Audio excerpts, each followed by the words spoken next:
अस्सलाम वालेकुम, नादिर बलोच हाज़िर खिदमत हूँ। एक मरतबा फिर इस्लामाबाद हाई कोर्ट के बाहर मौजूद हैं, जहाँ पर साइलिन आते हैं लेकिन इंसाफ नहीं मिलता। मिलती है तो तारीख मिलती है या फिर कोई नया हुक्मनामा मिलता है। इसके साथ ही गुज़श्ता शब आपने देखा कि ऐवान सदर में एक बड़ी बैठक हुई, जिसमें मुस्लिम नून की क़यादत और पीपल्स पार्टी की क़यादत जो है वो मुलाकात की। 28वीं तरमीम की भी बाज़गश्त है। ये हो क्या रहा है, करने क्या जा रहे हैं,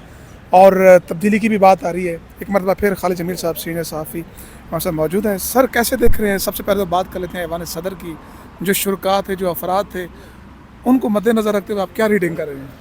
देखिए, बुनियादी तौर के ऊपर एक तो आपको मालूम है कि बजट अभी आगे होना है, और बजट के साथ साथ ऐसे अफराद जो हमेशा जो पावरफुल तबका होता है, इस्टेब्लिशमेंट के साथ रहते हैं या उनके साथ काम करते हैं, उनकी जानब से तवातर के साथ अब ये बयानात आ रहे हैं कि 28वीं तरमीम का मुसवदा जो है वो तैयार कर लिया गया है, और 28वीं तरमीम के तहत होना क्या है वो भी बता रहे हैं। वो कमर दिलशाद साहब, आपने सुना होगा उनकी गुफ्तगू भी। इससे हटकर भी जितने भी आप लीगल फ्रेटर्निटी के अंदर अगर आप देख लें, जो लोग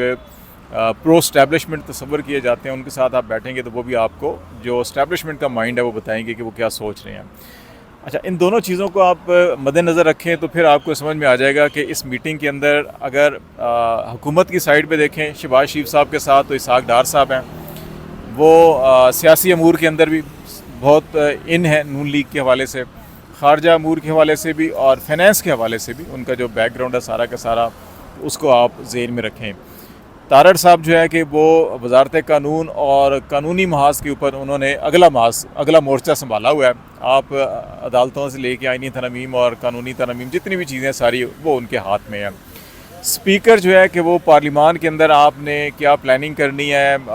किस अंदाज़ के अंदर तरमीम करनी है, या बजट पास करवाना है, या क्या होना है क्या नहीं होना उस पर। और फिर स्पीकर का चैम्बर अभी पिछले कुछ अरसे से अपोजिशन और हुकूमत के मुज़ाकरात के हवाले से मुसलसल वही इस्तेमाल हो रहा है। तो उस तनाजुर में भी आप इस चीज़ को देखें। और जरदारी साहब के एंड के ऊपर सलीम मानवी वाले साहब थे, जो फाइनेंस कमेटी और फाइनेंस के ऊपर अभी उनके एडवाइज़र के तौर के ऊपर काम करते हैं। डॉक्टर आसिम जो है कि वो उनके पोलिटिकल एडवाइज़र या वो चीज़ें देख लें। और मोहसिन नकवी साहब जो हैं वो थर्ड पार्टी के जो हैं कि वो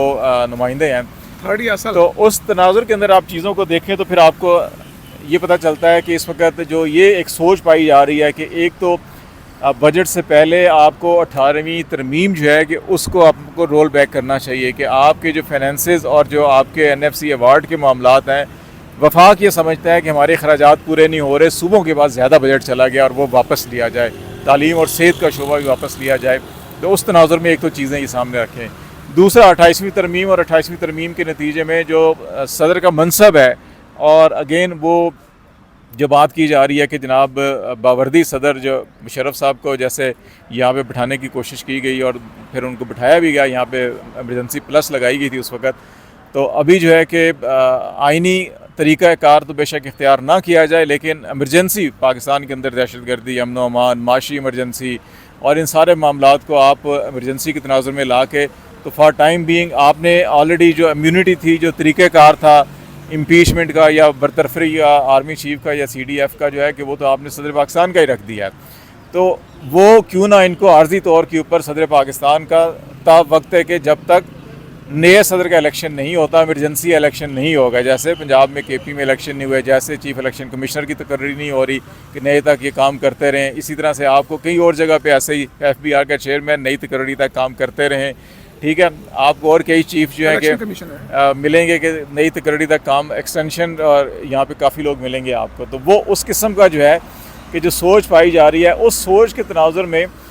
अब आपको ये देखना है कि इन दोनों पार्टियों को क्या ये सूटेबल है या नहीं है। मेरा ख्याल है कि दोनों पार्टियों के लिए सूटेबल नहीं है कि जरदारी साहब इस्तीफ़ा दें और घर चले जाएँ और यहाँ पे बावर्दी सदर पाकिस्तान आ जाएँ। अगर वो बावर्दी सदर पाकिस्तान आ जाते हैं तो कल फिर वो कहेंगे जी हम कौमी हुकूमत बनाते हैं, शहबाज शरीफ साहब भी घर चले जाएँ और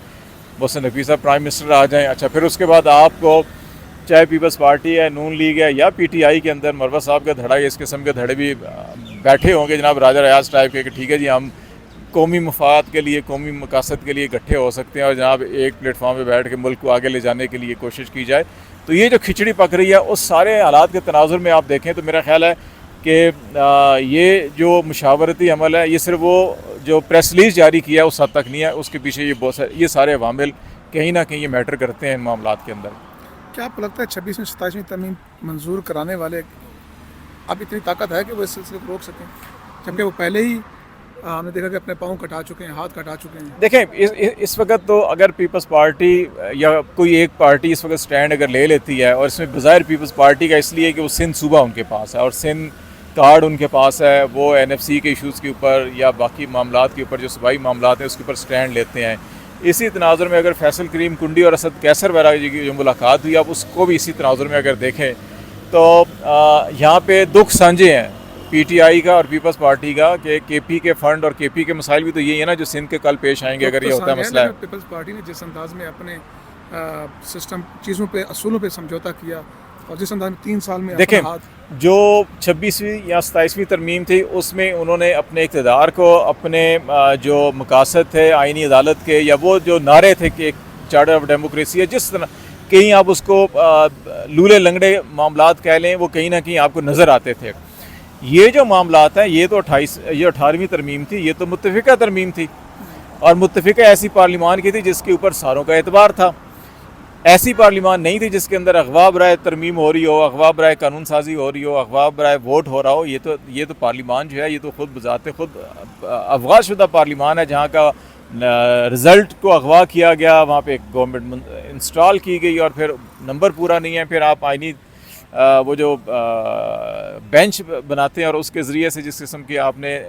स्पेशल सीट जो है वो भी आपने अगवाई की ना, एक किस्म की उठा के कब्ज़ा कर लिया उसके ऊपर। तो ये सारा का सारा इस किस्म का इंतज़ाम है। मेरा ख्याल है इसके अंदर अगर आप सूबे के बुनियादी जो स्ट्रक्चर है या जो बुनियादी इशूज़ हैं अगर आप उसके ऊपर पीछे हटते हैं तो फिर आपका वो जो वोट बैंक है वो वैसे ही आप पहले ही अल्लाह माशाल्लाह पीपल्स पार्टी का फिर थोड़ा बहुत वोट बैंक अभी इंटैक्ट है सिंध के अंदर, तो वो भी अगर आप चला जाता है तो फिर आपकी सियासत क्या रह जाएगी, फिर आपको तो सियासत ख़त्म होगी ना। तो मेरा ख्याल है इस वजह से वो इस हद तक ज़रदारी साहब के बारे में ये भी पार्टी के हल्के कहते हैं कि अगर बिलावल को प्राइम मिनिस्टर बनाते हैं तो 2-2.5 साल तो शहबाज शरीफ साहब के हो गए ना जी, पहले भी 2 साल हो गए, अभी भी 2 साल हो गए।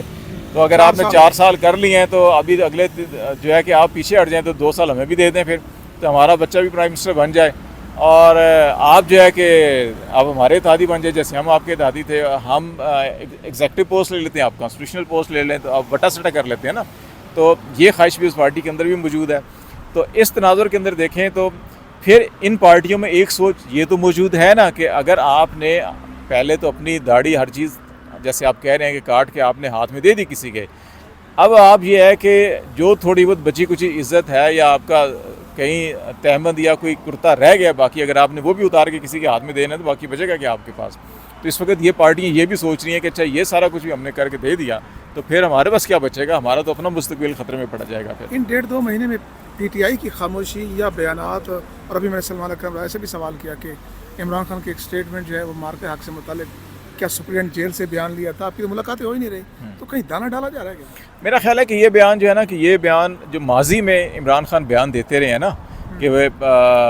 फ़ौज भी मेरी है, मुल्क भी मेरा है, और ये उन्होंने जब अडयाला जेल के अंदर हेयरिंग होती थी उस वक्त भी मीडिया से टॉक के दौरान उन्होंने ये कहा था, फिर अपनी फैमिली के ज़रिए भी जब पैगामात भिजवाते थे उस वक्त भी उन्होंने कहा था। ये उन्होंने साबका पैगामात को इस कौमी दिन के तनाजुर के अंदर जो है कि उन्होंने इस्तेमाल कर लिया और थोड़ा सा शाह से ज़्यादा शाह के मुसाहिब जो है कि बनने की कोशिश की है।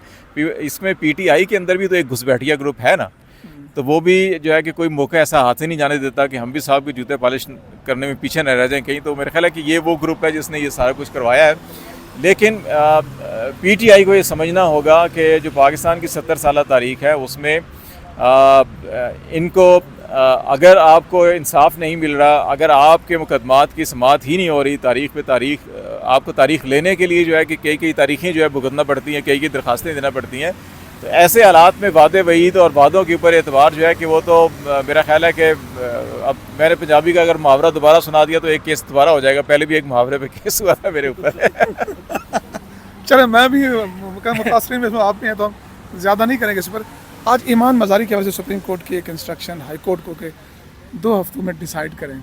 क्या देखते हैं ये एक इंसान? देखिए एक उम्मीद की किरण है, मेरा ख्याल है कि हाई कोर्ट को पहले ही फैसला करना चाहिए था। दोनों सूरतों के अंदर आप अगर दूसरी मरतबा ट्रायल को रोका था उस टाइम भी सुप्रीम कोर्ट में, उस वक्त भी एक सफ़ीर को आना पड़ा, और आज भी 100-150 के करीब जो है इंसानी हकूक़ के जो कारकुन हैं वो यहाँ पर पेश भी हो रहे हैं, दस्तखत भी कर रहे हैं। मैं ये कह रहा हूँ कि देखो अभी कहीं ना कहीं उम्मीद की किरण तो है, बिल्कुल मायूसी नहीं है पाकिस्तान के अंदर भी। और ये सुप्रीम कोर्ट का जो इससे अच्छा पहलू ये है कि उन्होंने डिस्पोज ऑफ नहीं की, केस को निपटाया नहीं है ऑर्डर दे के, उन्होंने इसको पेंडिंग में रखा है कि आप जाएं, हाई कोर्ट को हुक्म दे रहे हैं हम कि वो 2 हफ्तों के अंदर फ़ैसला करें, कोई भी फ़ैसला करें, हाँ में या ना में, जो भी फ़ैसला करना है वो फ़ैसला करें, उसके बाद फिर हम देख लेंगे। तो ये मेरा ख्याल है कि 2 हफ्तों में अगर ये मंजूर नहीं भी करते, उनकी ज़मानत और सज़ा मुअत्तल नहीं भी करते, तो फिर 2 हफ्तों के बाद मुझे ईमान की हद तक यकीन है कि मेरा ख्याल है सुप्रीम कोर्ट से इनको, हादी और ईमान को जो है वो इंसाफ मिल जाएगा। बहुत शुक्रिया खालिद जमील साहब, हमसे मौजूद थे, अपने फीडबैक से कहा कि इजाज़त दीजिए। अल्लाह हाफ़िज़।